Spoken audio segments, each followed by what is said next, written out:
Everybody? Once again, for the people who know, my name is MB, or it's short for Mysterious Brony, but that's a bit of a mouthful, so you can just call me MCMB. Thought it rhymed pretty well. Today, we're sitting here with some of the best in the best when it comes to the My Little Pony card game. We have, in the order that I have forgotten their names already, so I'll let them announce themselves, introduce themselves. Go ahead, guys. I'm just getting ready, so. My name is Summerfree. I am the Continental Champion of Australia for the MLP CCG. G'day folks, my name's Nathan, aka Torrent Tales, and I run a YouTube channel on the MLP CCG. Okay. Hi, I'm Split Second. I also run a YouTube channel. It's called Friendship is Card Games. Yeah. Okay. Hooray! So guys, what are you going to be talking about today?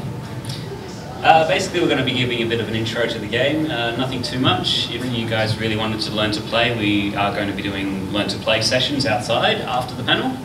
But we'll give a little bit of intro, talk about community and how it's affected the Brony community in whole, and go from there. Yeah, I'd love to start, if we can, with a basic look on the differences between the My Little Pony card game and another card game, say Magic the Gathering or Yu-Gi-Oh! Yeah. You take it away. Okay, well, I've been playing card games for a long time, so I've had the experience of a lot of different card games. It's pretty different. Like in a lot of card games, you will experience and you know, be battling each other and taking down life points and so on and so forth. This one's very different. It's using your friendship and everything like that to solve problems together and try and score points. First person's 15 points wins the game. It's pretty different. It uses a few new mechanics and rules and things like that, but yeah, overall, it's a pretty friendly game. Yeah. So the idea is basically to use your pony friends to help solve problems, and that's where a lot of the mechanics come in. Because with Magic, you're essentially just using mana and playing cards, or Yu-Gi-Oh! You're just playing monsters or whatever. Here, you're using actual friendship or how much friendship you have in order to solve problems. So it's actually quite different from standard card games such as that, in a way that it builds up on points rather than reduces on points. Do you think that makes it difficult for people to start getting into this card game? Not really. It depends on what background you're coming from as well. If you have a card game experience, you'll find a lot of similarities and things like that. You can pick up and say, yeah, I get it now, you just do that. Even with no card game experience, this game's really simple to pick up as well. So. Yeah. They made it in such a way so that we understand that the Brony community may not be your card players, so we're going to make it as easy as possible. It's fantastic. It's a pretty easy game to play, and it actually can be relatively quick depending on what decks you play or even how used you are to playing actual card games. Is there actually a really wide variation on different types of decks? Oh yeah. Oh yeah. There's colours for the six main cards. So you got Twilight being purple, pink, orange, white, yellow, and blue. Yep. So each main has its own colour, and the colours of the friends for that doesn't have to be necessarily like Rainbow Dash. It's always got to be blue. You can get other cards that represent blue as well that help them out. Okay, okay. So, I suppose my first question would be, well, not my first question, but I suppose I'd be asking, being a massive Twilight fan, how would I play? What would be my strategies? There we go. Twilight. Twilight's actually a very excellent colour. Purple is all about magic, obviously, and using what's called events, which are essentially your spells in this game. So you use them a lot, you use things that control your opponent. So if you want to need a spell, you can cast that on your opponent, you can have some fun with that. It's pretty cool, yeah. Twilight's actually quite powerful, because basically the idea with the purple deck is you're moving your opponent's friends around, so you're moving them to where you want them to be. So you sort of get to circumvent what your opponent... You basically get to try and screw with your opponent's plans. Basically, Twilight's being in control of everything, checklists and everything like that. Yeah. It's exactly the same in the game. So colours don't necessarily have to be just control. Twilight actually has some sub-abilities. Some abilities let her look at multiple cards on top of her deck and rearrange them in any order so she can stack odds in her favour. Yeah, and obviously you got different colours as well. Like blue is a very speedy colour, fast. It's all about getting friends out as quickly as possible and moving around however you like. For cheap. Yeah. Yeah, and you've got yellow, which relies on Fluttershy, and I think everyone here can guess what Fluttershy does. She has a whole bunch of critters and... Critter army! Yeah. She has a whole bunch, so she plays a whole bunch of really small little friends that end up becoming really big really quickly. She's basically the Goblin deck. Oh yeah, if you play Magic and you know about Goblin decks, she is the Goblin deck. All white weenies. Good question. I think, yeah. Do we want to take questions at the end, or should we wait? Well, I'd love to hear a little bit more. You guys seem to have quite a good plan on how you wanted to run this, so I'd love to see, let you guys take control for a bit. Just save your questions till the end. We'll have a little Q&A section for that, so just remember. Yep. Easy as that. Cool. Take it away, guys. Yep. All right. Yeah, what we're talking about colours, that's right. So yellow.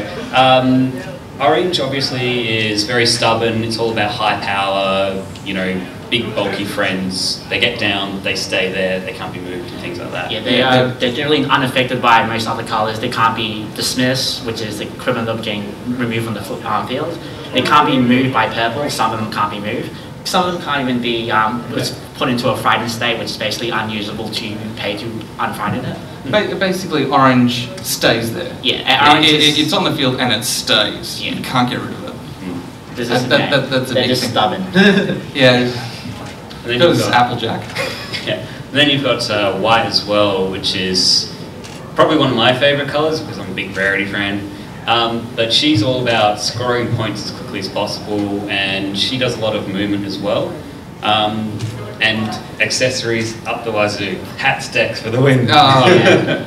Basically playing a whole bunch of yeah. resources and... Just put on that Marva Chapeau. Yeah, just Hey, that's and relevant your chic beret. Yeah, totally. But yeah, it's pretty cool. We've also got pink, which is pink is Pinkie Pie, if anyone can guess. Yeah. And it's Pinkie Pie. It started out with dismissal, so it was all about It was all throwing parties and inviting your friends to them. If anyone knows about the the infamous Cupcakes fanfic, which I'm sure most of you probably know, that's what Pink did. Yeah. In the first generation, it was all about Removal. yes, getting rid of your opponent's friends. more or less now, it's more of a catch-all thing. If it doesn't fit into one of the other colours, it's pink. Yeah. At the moment, we've got a whole bunch of draw power. So basically, Draw lots of cards. you're drawing a whole bunch of cards, which helps you with what you want to put down later on, or anything like It's that. all part of problem manipulation. We explain what problems are, but basically... Yeah, but no one uses that. It doesn't mean they can't, you just don't see it. Yeah. Yeah, so it does come out sometimes. But anyways, Yeah, moving on. it does. Yeah, so that's the basis of the game. Obviously, it's all about, you know, you're not just choosing one colour to play with. You want to mix your colours. So, like, you want to do something that's fast and hard, you go with the blue-orange and type things like that. Yeah, that's actually one of the fundamentals of the game, is that a lot of decks and everything in card games will try and push you towards one thing. This is a very cooperative game, so it wants you to have a minimum of about 2 colours. So you'll be running blue for the speed and maybe pink for getting rid of your opponent's friends, or you're running Applejack's stubborn ability with Twilight Sparkle, so you get to move your opponents around, friends around while your opponents just stay there.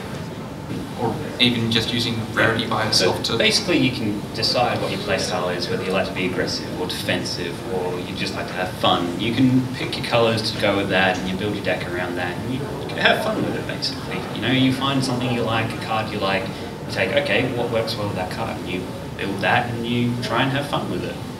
And you never know, you might find the next winning deck. But yeah. Oh, yes.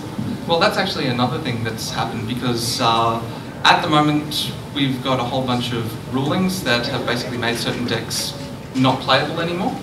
And as a result, it's a free-for-all at the moment. So if you can find a winning deck, then kudos. That's it.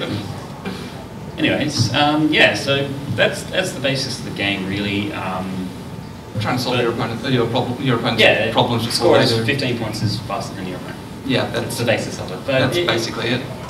It's a really nice game in that it's not so much about the cards and the mechanics behind it, everything like that. It's more or less the community behind it, because obviously it's based on the Brony community, so we're all pretty much friends anyways. So we go into this guy. Yeah, He he's beat me. Oh, I'm sorry. He beat everyone. He's a national champion. Yeah. I'm sorry. But no, it's really nice. It's even in competitive environments, it's really fantastic to get into because we just sit down, we play some cards, we have fun. Doesn't matter who wins, and that's actually one of the things I love about this community is it's the fact that a lot of people are willing to go out of their way to help everyone else. I know for a fact that everyone on this panel here has given away ultra rare cards, at least to, which is the highest rarity you can get, and actually expensive cards, to people who honestly don't know how to play the decks or anything, and they've said, this card will make your deck wonderful. And just the fact that they're willing to go out of their way to give away a $50 card to someone who's never played the game before but wants to get into it is inspiring. It's pretty huge. Yeah, and we've also, we and a lot of other people as well, spent a lot of time just sitting down and teaching people and being patient, especially with, we get kids coming in and trying to learn the game. We get people who have never played card games before, but they like the pictures on the cards and whatever else, and we say, okay, that's cool, we'll teach you anyways and see how you go from there, and we'll do the best we can to help you. Yeah, and some people collect it just for the cards, because let's be honest, some of the art on it is pretty cool. Yeah. A lot of it looks like screen caps, but I think you'll find that there are actually a few originals. Cards, yeah. If anyone knows of Pixel Kittens, she's actually done a number of art for the cards, like this guy's t-shirt, for instance. Yeah. Which is the Equestrian Mailman one. Yeah. Yep. So yeah, the Equestrian Mailman, you can actually get this on a card as well. It's pretty cool. You can actually have her as the main character as well. That's it. Yes. Yes. Bubbly Mare, or Derpy Hooves is a main character card. So Yes. They will never call it Derby Hooves though. No. Mare or Equestrian Mailman or Backup Racing. Backup Racing. Or whatever they use that for next Anyways, yeah, so that's it. But it's not just local as well. I mean, the local's really great. You go to your local card store, you should be able to find some people to play with. But you also get a lot of online support as well. There's people in America who set up groups on Facebook. There's a Reddit community that's absolutely fantastic. You go there, ask whatever questions you want, stupid, dumb, or whatever else, or really intelligent questions, or whatever else, and they'll answer it. They'll be happy to go through it and I must admit, the Reddit community is actually one of the nicer ones I've been to, and I've followed around a couple of the other ones. If you've been anywhere on Reddit, you know this is not like Reddit. No, this is actually one of the really nicer ones. You can ask stupid questions, give stupid ideas, stupid decks, and people will at least try and help you. They won't That's it. do the things that they do on Reddit. Reddit. You post online and say, okay, is this as good? Any help with this? And they'll help you out. They'll help you build your deck. And they'll help you with whatever questions you want. There's a rules group specifically set up on Facebook for asking, ruling questions and things like that. And the devs, the development team of the card game itself, actually frequent that and answer questions for you. Yeah. So you can talk directly to the people who make the game. Yeah, particularly Trevor, who's a really nice guy. If you've ever been on the rules page, It's absolutely fantastic. But yeah, the online community is great, the local community is great. Everything about this is great. Well, it's based on the bronies, obviously. So it's based on the bronies, and then you go into the love and tolerate. Yes, because toleration. Yes. Yeah.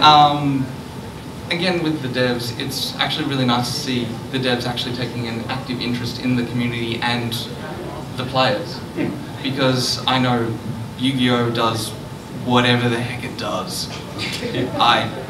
Konami's got Konami has, but not Konami sees dollar signs. And ponies. That's it. Well, yeah, and it's the fact that they're willing to go out of their way to spend time to troll the forums. Well, to be fair, Trevor does troll a bit occasionally. He does lurk around. He does, and he does troll. It's pretty good. So I don't know. Yes, we should talk how we got into it. How did you get into it? Yes, how did you get into it, Mr. Champion? Here's the story. How did I get into it? So basically, MLP CCG started in Australia, specifically in February, but America had it about 3 months in advance. They had it since Gen Con. Yeah, so they had it a fair bit in advance. So we actually got some of the cards before Australia's launch. Me being Split Second and we ordered cards, and we started playing around with the decks, and basically we didn't know what we were doing. We made so many misplays, and if you want to see a couple of the misplays, they're available on my channel. Always check it out. From there we started kind of pushing the game, trying to show it off at different card stores locally. We played in many different card stores trying to essentially promote the game. We got a few people playing along. Then essentially I think GG started running tournaments and then people just started going straight there. Yeah, because Mark. And just our original group only had like 4 or 5 people, and now it's grown so much because we have so much more people coming. Well, we have on average about 8 players every That's just week. dedicated people that will come, and then there's more that will top it off. Yeah. It's always major events that pull more people, like pre-releases or regional championships and things like that. You get a lot more people coming in. Oh yeah, regionals and nationals have more. Well, unfortunately nationals didn't because of the whole Savage Con thing, but we were hoping for more. It still did pretty well. We got 22 people. That was enough. So we got about 70%, you could say. How did you get into the game? I actually first saw the game online when it was released on Gen Con. It was like, all these bronies over Gen Con and posting all these cards. And like, oh yes, I love card games, I love this, and I love ponies. This is a perfect combination for me. So I saw that and I was really excited to get into it. That little diagram. All I had was just pictures. But I read through the rules and that.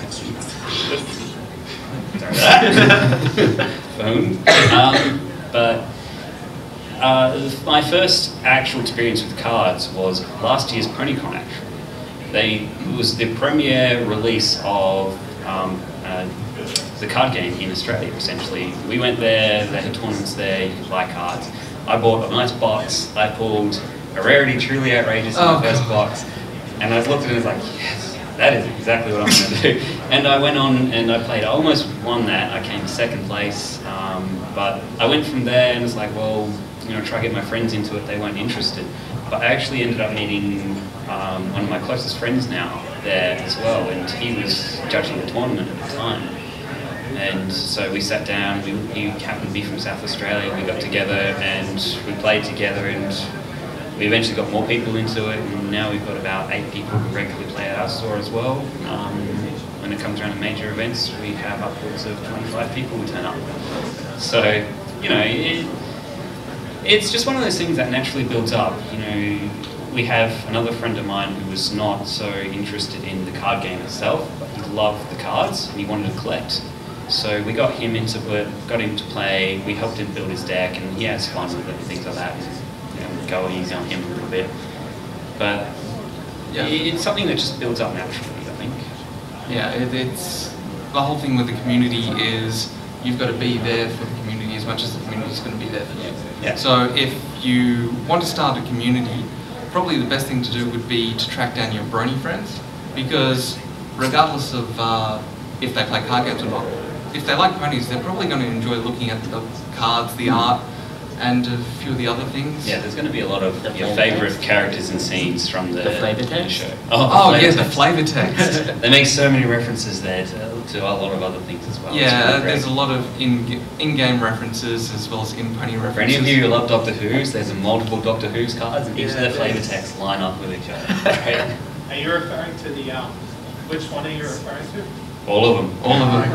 There's about 4 of them at the moment. I reckon probably the best one is Doctor Who's Unblinking, which states that he got an owl delivering a message late one night, and it was all coded. And someone managed to decipher the code, and the code was, if you're Doctor Who fans, Bad Wolf. Bad Tin Wolf, rather. Oh, Bad Tin Wolf. Bad Tin Wolf. There was actually another card called Forest Owl, and underneath its flavor text was gibberish. Someone managed to code that, and that's what said Bad Tin Wolf. We linked the two. It was awesome. If you also have a look up here, I've got Lyra Heartstrings with her flavor text. Of all the ponies Twilight Sparkle told about her adventures through the magic mirror, Lyra was by far the most curious. So it really gets interesting. They really delve into the fandom a lot, and they really understand their audience. It feels like it's a game built for the fandom. Well, it is.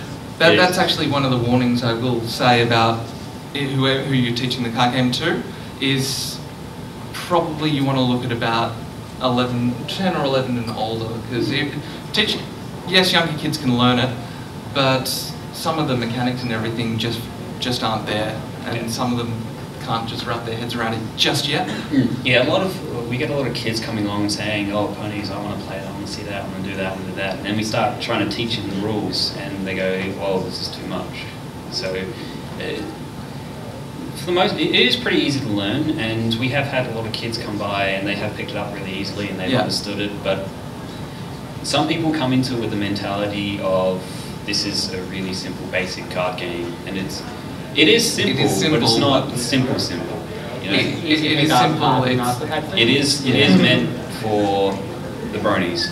Yeah. You know, people pretty much our age, you know, playing this game. You know. But it's pretty available for everyone. Anyone who really wants to put their heart into it and learn it and loves the cards, so pick it up, no problem. So you'd want to target. So if you want to start a community, you might want to look at the brony community first, then maybe card games. Or if there's even an overlap, go for them first. They're the best ones. An excellent place to go is we actually have an Australian MLP CCG Facebook group set up. We have two. We have two, yes. We have two. Yeah. Because someone didn't look when they started it up. Yeah, I think the first one's the only one that's really active though. But you can go there, ask on there, are there only card game players around me, any people who play this game near me? And you will guarantee get, 2 or 3 people stick their hands up and say, yeah, come by, drop by the card shop and teach you how to play. Or come by my house, has been one of them. Yeah, that's it. Yeah, it was someone in Perth, I think. Perth or Penrith, maybe, who was looking for people to play the MLP CCG, and he sort of said, look, I'm looking for people, and someone said, I'm around, I was looking for someone else too, come by my house at such and such time, we can play a game. Yeah, easy. Yeah, so don't know if he was ever seen again. I think it worked out okay. Hope for the best. But no, it's pretty nice. Phil? Careful, there's a chair there. Yep. Yeah, chair. Suddenly a chair. Well, what else did we have? Yes. Well, we can do a quick scan through. Problems. There's the the different card types. Yeah, so they're the events that you're looking at. Yeah. Yeah, if you want to know much of this stuff, as I said, we're doing Learn to Plays after the panel out there at the card game area. So feel free to drop by, have a look. I'll be teaching people how to play. Yeah, we've got some decks for people to play with and have some fun. And yeah. Alrighty guys, looks like we're ready for some Q&A. Sure. I've had one man waiting for a One question. person who's been waiting for most of the panel. There's two. I noticed someone down there. Oh, Yeah, there's questions all over the place. We'll start with yours, We man. will take any questions you want. Except for who's We won't worst guarantee pony. we'll answer them. Actually, no, I will take who's worst pony questions, because I can answer that. Oh. With the MLP, the new expansion, the Crystal Games? Crystal Games, like I play Magic as well, Yeah. and just their crystal type ponies, can they all work together as like an actual Yes. physical game? Because They it actually- just seems crazy. Like you got all multiple colors, and I just can't figure out a deck. So, yeah. Okay, the problem with Crazy.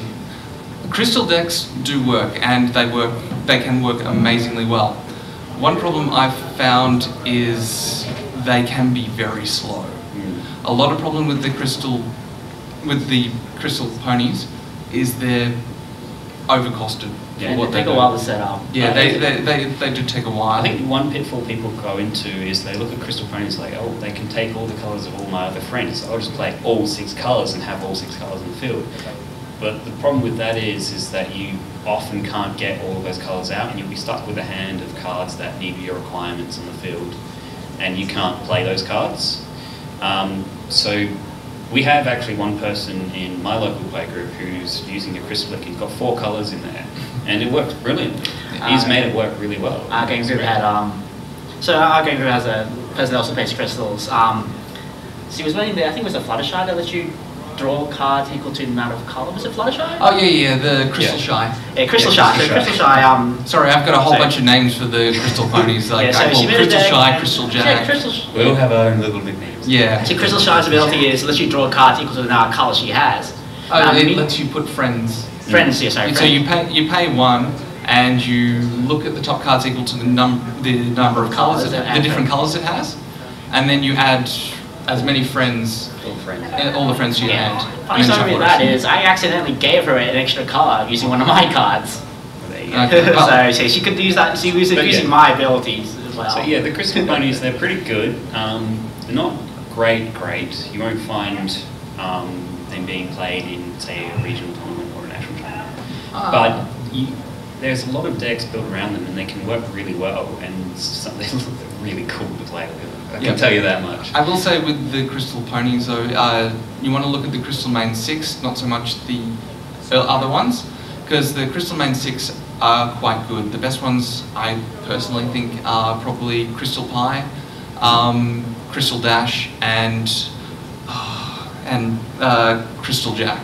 Because Crystal Jack is amazing, but you do want to be careful of that bloody yoink. Alright. Sounds like a DJ thing now. Yeah. Anyway, so I think that's pretty much summed that up. So any other questions here? We have a great question here about omnipotence. Okay. Sorry, never played the game before. That's You fine. said each main 6 have their own different colours. Yes. What about the princesses? Do they fall into the same category, or do they have their own colours? Yeah, they actually fall into the same colours as the others. So you'll find Luna is a purple character, you'll find Celestia actually falls into yellow, and they support those colours in their own way. You actually get some other main characters, like there's Mordpie and DJ Pone 3, Vinyl Scratch at the moment. Yeah, so they're orange and pink respectively. You get Spike. Yeah, Spike Spike is the thing. Spike is also orange and purple. No, he's got one card that's He's purple and orange. one card that's orange. Yeah, And so he has one 2 that's different blue. colours, yeah. See, Yeah. And the CMC as well as pink. Yeah. So So you you got- have the entire CMC on a single card. Yeah, so you've got Princess Celestia here, which is yellow, and you've also got Princess Luna. Yeah. Fundamentally, each of the colours represents one of the elements, and everyone knows that Princess Celestia, aside from being a tyrannical ruler, is in fact kind, depending on what fanfics you read. So she's more associated with With the yellow kindness than she is with. Princess Luna, who's been stuck in the moon practicing her magic. Alright. We got a question here from actual a staff member. If you've never played the game before, where's the best place to start? Tutorials just out there. Yeah, actually. Right out the door. We're doing So everybody tutorials knows. today, If you yeah. don't- Outside the door. If you don't have access to someone who can teach you like that, the best thing to do is pick up one of the starter decks. There's especially a 2-player starter deck that actually comes with 2 decks. So you can grab that, take it to a friend, and you can both learn together and play around. These two did. Yeah, I honestly think that's the One of the best best ways, way. yeah. Because you've got the Pinkie Pie and Fluttershy, and most people here like Pinkie Pie or Fluttershy, and if you don't, then there's always DJ Pone 3, aka Vinyl Scratch, and Mordpie, who's just downstairs. But there's more than that as well. The starter decks, they come with rules, they come with action tokens, they come with everything you need to play. Yeah. And they have a step-by-step guide, so you can go through, okay, this is what we need to do, this step, this step, this step. And it's very brief, it's a small little guide there. You go through it and you pick up pretty much everything you need to Although know. I would recommend going one with the newer sets. The rules have been much more refined in the rule books for those. If it still doesn't seem to make any sense whatsoever, there are a number of tutorials online. And There's- YouTube as well. Yeah, In fact, there's a I very have good one. Yeah. There's I have actually one. a very good one by a guy named Kudo-kun. Yeah, but Ignore him, he Kudo-kun, doesn't know what he's speaking about. Clearly my tutorial is the best. I know about your one. I'm not the guy that helped you edit it. yeah, this guy Kudo-kun, he actually made a tutorial way back in the day, and he did one of the best jobs I've ever seen at explaining the game and going through. A couple of the rules have changed slightly since then, but it will give you one of the best ideas of how to play the game. Yeah, Kudo-kun's is really decent. I've yet to see any other ones that come close to his. Yeah. Mine's not bad, but mine's a bit long in the tooth. It comes in 2 parts, one which is a brief overview and the other one which is an example game. But other than Kudo's, there's... Anyways, just search online. There's also you the can find Wikia. stuff. Yeah. The Wikia offers at least a blow-by-blow. Do you also In text have format. the? Recently, they released a Basically, printable there's a version lot of of the game. resources, guys. Yeah. So if you there's- don't want to spend money actually buying a 2-player starter, there's a printable version of it. Yeah, there's a printable cutout version. Yeah, Yes. so you can learn the game and give you step-by-step rulings with that. Yeah, that's on the Interplay website, so go check that out. That's actually probably a good thing. However, ladies and gentlemen, Yeah, don't but forget, the best way you're going to learn is by these 3 fantastic people when they're teaching you just outside. So remember that. Now we have a question about evilness. Yes.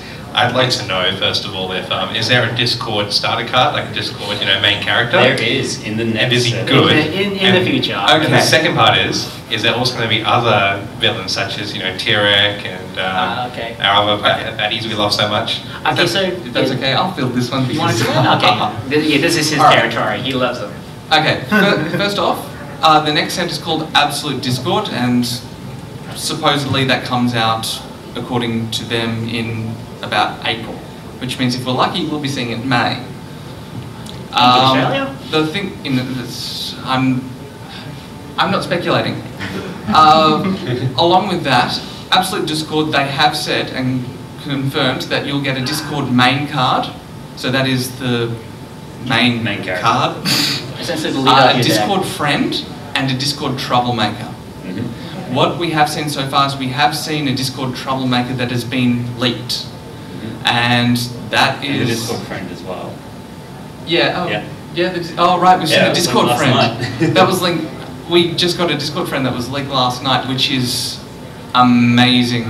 Yeah, it does have a little stipulation. It's Unfortunately, not I can't finished. show it because we just got pretty bad photos last night because it was just leaked yesterday. But you do see a lot of your other favourite villains and things like that. Like There's a Queen Queen Chrysalis. Chrysalis card, there's a Nightmare Moon card. There's a Sombra. There was a Arizona? Aristotle, Yeah. there is a Tyrek that was hinted at, so that's probably going to be coming soon. Yeah, the Tyrek one was hinted at in Absolute Discord. But even more than that, you get like Diamond Tiara as a troublemaker, you get Blue Blood as a troublemaker, you Lame get Dust. Flutterbat as a troublemaker. Yes, Floodbat is a troublemaker, Oh, and it is they an spoiled excellent card. Twilight Sparkle as a troublemaker as well. Yeah, so they've also spoiled the Discorded main six as troublemakers. Yeah. I hope they nerf that though. Anyways, moving on. Moving on. Any other Moving questions? right on, we have another We question got here. someone who's been asking for, wanting to ask for ages. Start the thing, yeah. Yes. You guys mentioned strength before, but I'm assuming there must be some weaknesses to go with those. Oh, of course. Yeah. Blue is probably an easy example because it's all about speed. It's all about getting friends down quick. The problem is that they're all relatively weak, so they're not very powerful on their own, and they're very susceptible to bombs and being moved themselves. They're very susceptible to lockdown. If you can stop one in the chain, it basically can stop everything. That's it. Yeah. With the orange, granted they're powerful, They're but costly. They're expensive. they are expensive, which means you're not going to see them until very late game. You've got Fluttershy with her little critters. They're reasonably cheap, but she has to play a lot of them. Yeah, so they clog your deck with more Yeah, cards. so basically you want a whole bunch of hands, otherwise So basically you just end up having a whole bunch. Yeah, there's upsides and downsides to every colour there. I mean, the colours, we're generalising a lot. You get specific cards that do specific things, and they have their own weaknesses and ups and downs and things like that. But generally, like most other card games, for each colour that has a weakness, you can try and make it up with the second colour. Yeah. So obviously, blue doesn't have much power, but it has a whole bunch of speed. So if you team that up with Applejack, Yeah, so you and you get Apple Dash. Apple Dash deck. Yeah, Apple Dash Favorite deck. ship. Of Choose course. your favourite ships, guys. And in fact, there's colour fixer cards and shipping cards. We call it Zap Apples, remember? Yeah, that was your deck though. That was, Yeah, we call- that was neither here nor there. Yeah. Yeah. Yeah, but essentially, so what you can do is you can then use Rainbow Dash's pull power in order so she can rush, and use that with really heavy friends, and suddenly you've made up for that weakness. Also, blue has one specific card that just reduces the cost of a friend by 1. So you can also use that. Again, there are Yeah. specific cards that do specific things. Blue likes to reduce cost of your entry, so you combine that with orange, you get cheaper orange. Yeah, so that's just an example of it. All the colours have their own ups and downs, and there are all other weaknesses, and it really depends on who you're playing against and things like that. Yeah, I know in the competitive scene, you really get specific decks, and you build specific decks against those decks to do certain things. But in general, they're all fairly well balanced. They have their own weaknesses, and it all balances out pretty well. So whatever colour you want to play with, whatever you want to do, just go with that. You have fun. You go with the flow. Yeah, exactly. Yeah. So Yeah. Yeah, So- there's so many deck combinations out there right now, just with Lisa set 3, that you're Yeah. bound to find one that you just love to play. Yeah, and even if you don't, then you just run your favourite shipping, and then if you don't win, then who cares? They're shipped together forever. All right. Next question. Here's a good one. I know this one always goes over well with card games. Oh, here we go. With the ban list cards, do you have any opinion on why specifically Globetrotter was chosen to go onto the ban list? We actually did a podcast about the ban list. Not including the guy at the end, though. No. Yeah. It was just us two, the more important ones, clearly. Yeah, definitely. Because he just won a championship or something. Yeah, it wasn't really prestigious at all. No? Yeah. We actually spoke in length about that, but I think we kind of glazed over Globetrotter. But specifically for Globetrotter, there was a particular deck that was built. It was possible to win the entire game from 0 points to 15 points in a single turn. Globetrotter was pretty much the key card of that deck. So by taking him out of the picture, this deck was no longer able to be used. Yeah. So unfortunately, while Globetrotter is a good card, it was placed under the infamous ban hammer due to its ability to synchronize with this particular deck. The specific problem with this is that this is something that the developers keep on top of, is that the game's all about interactivity. You know, you and your opponent have back and forth, you play cards against each other and you have a good time. These decks, it's all just one person doing one thing, and then the game's over. The other person may as well just get up and leave before it In starts. fact, there actually have been instances with that particular one-pace deck. I remember the first time I played that deck, my friend Josh actually got up, walked over, started making dinner while I was playing my deck. Yeah, and you can tell he wasn't happy. There have been instances where people have got up and left tournaments because of it, and people were saying, 45 minutes a tournament, that's too short. That's it. One pace goes off in about an hour. No one wants to sit there for an hour and watch you just do something while they twiddle their thumbs. To sum up, all the cards that are on the ban list right now are there because they damage the interactivity of the game. They make it not fun for one side. On a related note. Oh, okay. Why isn't Rarity truly outrageous banned? Because she's still interactive, essentially. She doesn't There's a stop number of your reasons. opponent. There are actually numerous reasons why it wasn't banned. Yeah. One reason is probably because it's expensive. Because it is so used, it is expensive, and a lot of people don't want to drop 120, 150 US dollars. About 75 dollars. Yeah, that's for one. Each. So that's a lot of money. A playset is about 3 for those who don't know. So if you're going to drop about 120 or more, 140 for 2, or even more than 3. yeah, then people are just, they don't want to drop 140 and then find out the next day that it's unusable. Yeah, that's just. It's more than that as well. It's still an interactive card because it's there. It's not continuously blocking your opponent from doing things. It's not damaging your opponent. Frustrating, it's helping you. That's all it's doing. It's helping you a lot, but not enough that it's non-interactive.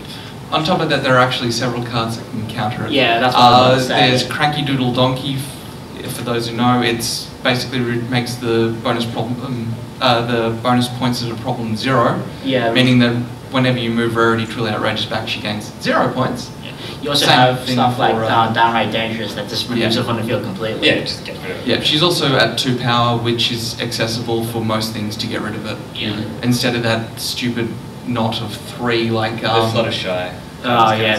That was one of the reasons why. If that was 2 power, yeah, if that was 2 power, that would still be available. Anyways, but 3. Seems like you guys have done a lot of thought about how to counter this particular card.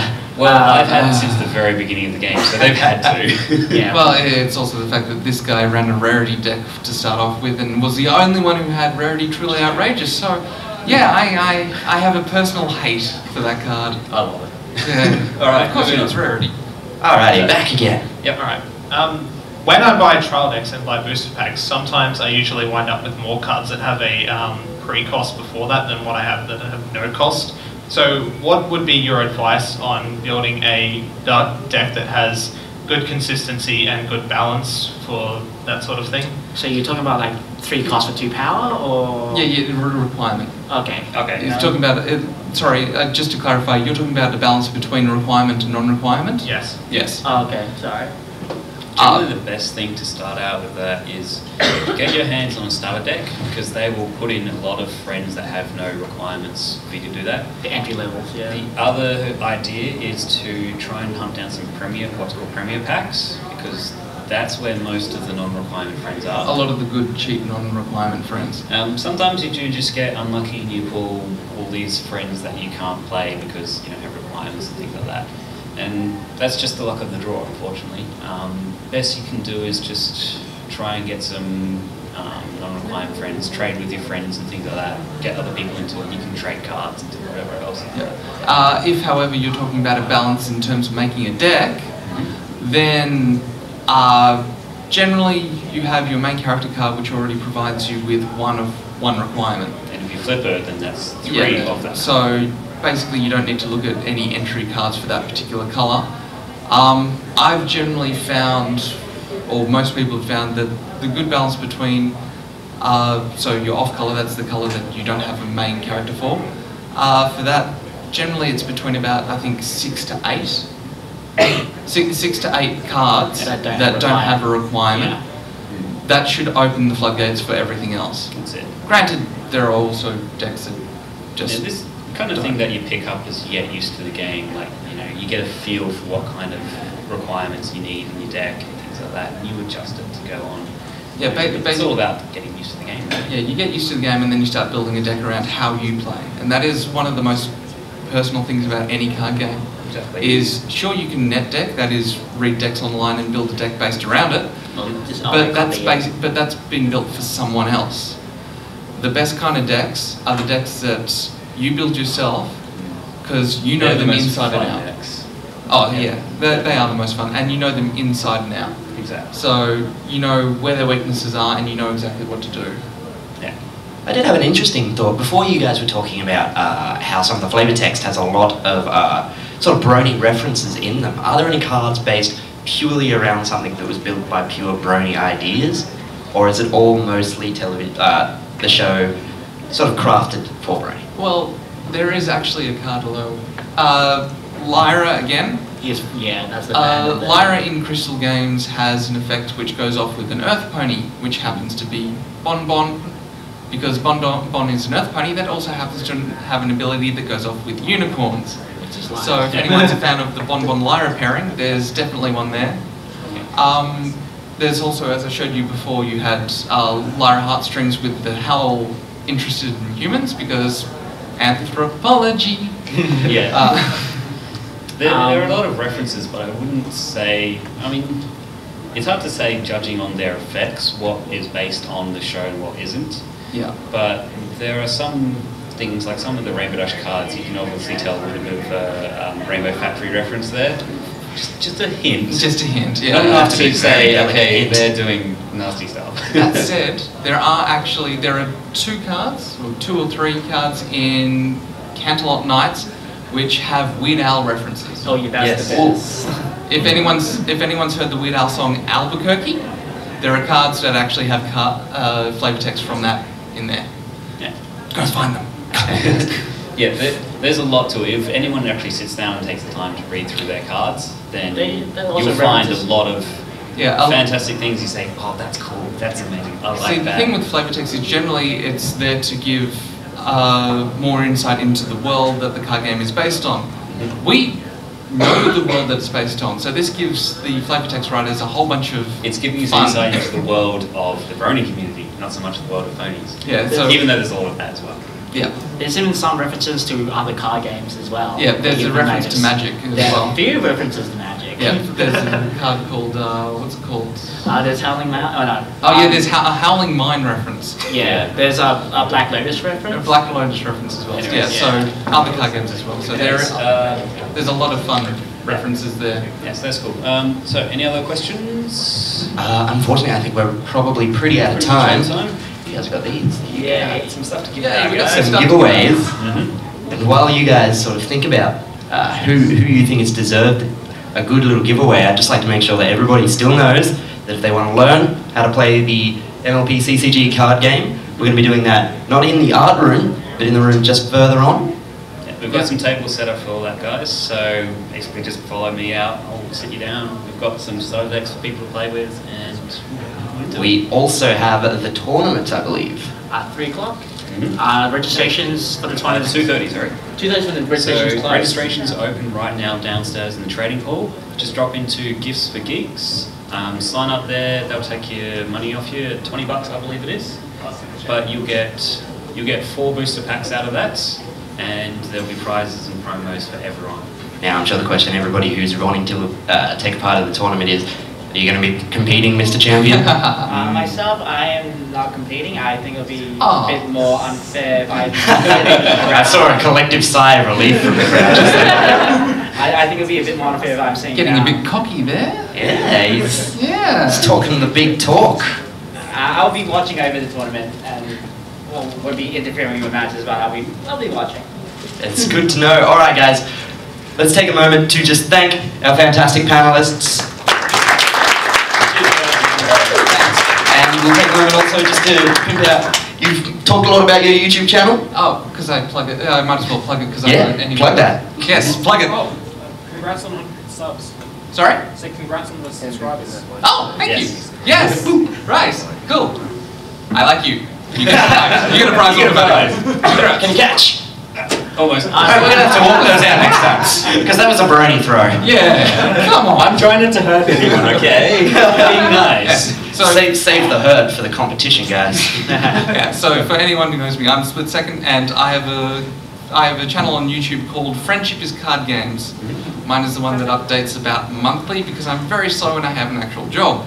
That's it. I know that pain. Yes. Well, thank you. Someone else who understands me. That's it. I run a YouTube channel as well. We're called the Truly Outrageous Pony Players, or T-Top for short.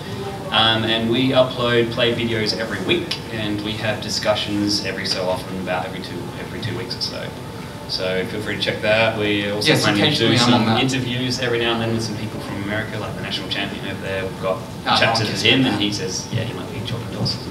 So yeah. Well, I can't really plug in anything, but I usually do some videos with Split Second over there, some deck demonstrations. When I managed to drag him away from his, throne. I was going to say that. He's got you can plug your golden crown. Okay. He just sits there with the rum, just sitting back in his throne, going, yes, dance my pretties. So guys, this has been fantastically informative. Once again, let's thank our fantastic panelists. If you look at your schedule, you'll notice that it is now lunch break. Remember what I told you guys before, 2 square meals a day at lunchtime is probably one of the best for it. We'll be having the group photo in the main stage room, I believe, a little bit after lunch. We'll be having the competition. When does it all start? Does it start straight off the bat? The competition? No, it'll start 2:30. But no, sorry, meet at the table out there, 2:30. I'm the judge for it, so if you have any questions, feel free to ask me. But we'll be out there, we'll be meeting at 2:30. We'll be starting at 2:45. Players will have 45 minutes to build their decks from the 4 booster packs that they get. Then we'll start the tournament after that. Easy as that, guys, alright. Oh, it's 24 places only, so you better get in there quick. And as last I heard, we had 16 people already signed up. So, wow. Yeah. Think of it like a Doors commercial. There's going to be people shouting at you going, get in, get in, get in, now, go. Alright guys, thanks again for coming. Yeah! Woo! Oh, yeah, you know what? No, you don't throw anything anymore. You just sit down, just relax, okay? No, bad Simon. Alright guys, once again. Simon, you get over I'm going to put a stop to this right now, because your throw, like Fluttershy. Alright, who can make the best pony reference at all? Anything you want. Yeah. In the best voice you can. Yeah. There we go. Sorry, instant Fluttershy. Oh yeah! Alrighty guys. That's cool. Thanks again for coming. And we'll see you all a little bit later.